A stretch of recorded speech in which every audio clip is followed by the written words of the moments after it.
can't pour large by yourself. That's why I pour with somebody. And I've poured bigger pictures than this where there's even 3 or 4 people pouring at once. Because it's such a rigorous and specific way of painting.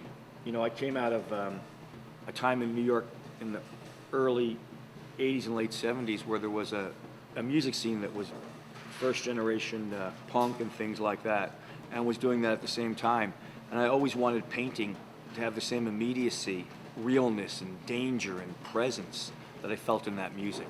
Because painting had become in some ways very, very, and it still is in some ways, very safe and mannered and decorative. And working with the immediacy of the wax, the speed, the heat, the danger of it, was very similar to me, to the same things that I was interested in painting. And so for me, wax, hot wax, because I don't paint with encaustic, has always been a link to a visceralness in the act of painting. It's so specific that the act of painting defines the narrative more than the narrative defining the act.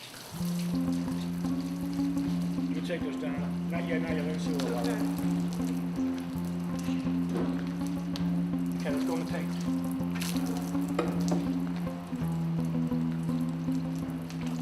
I will paint on paintings for years, you know, and build up underpainting and surfaces to react to.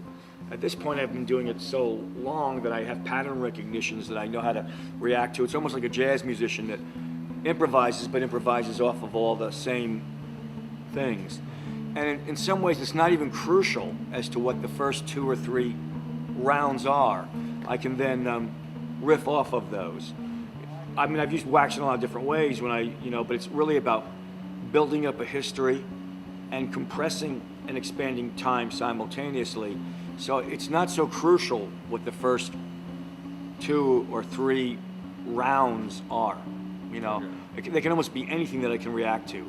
And so, you know, I've been working on paintings, over paintings for years, and I worry about when I've got to start from scratch when they're clean again, because I have all this history that now I'm getting a chance to react to.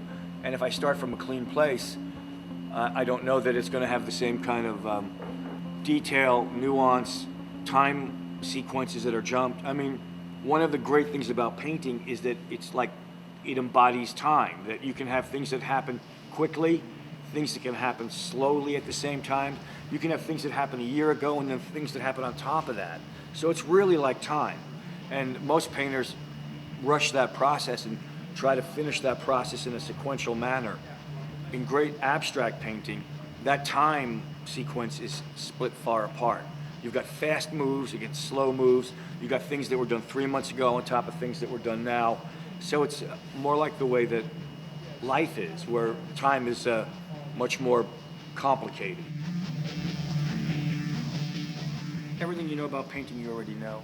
I think you really are painting about some way about sex and some way about death and some way about trying to make sense out of those 2 things, because in life, I mean, that's how life starts and that's how life ends. I don't mean sex in the way that people think about sex. I get called on this a lot, but I mean sex in the fact that there is in sex there's an exchange and a creativity, where one thing becomes 2 things and then becomes one thing.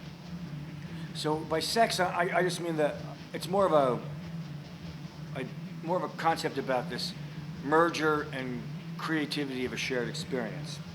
And in death, it kind of finishes it. And then in rebirth, it's like you take from what you created, what stopped, and then you reinvent what you're doing. And so you're in the middle of trying to mediate those 2 things, and that's what the rebirth is. The rebirth is like, how do I mediate those 2 things? So yeah, I mean, it's dramatic, and I do that because I think that when people talk about painting academically, they go to sleep.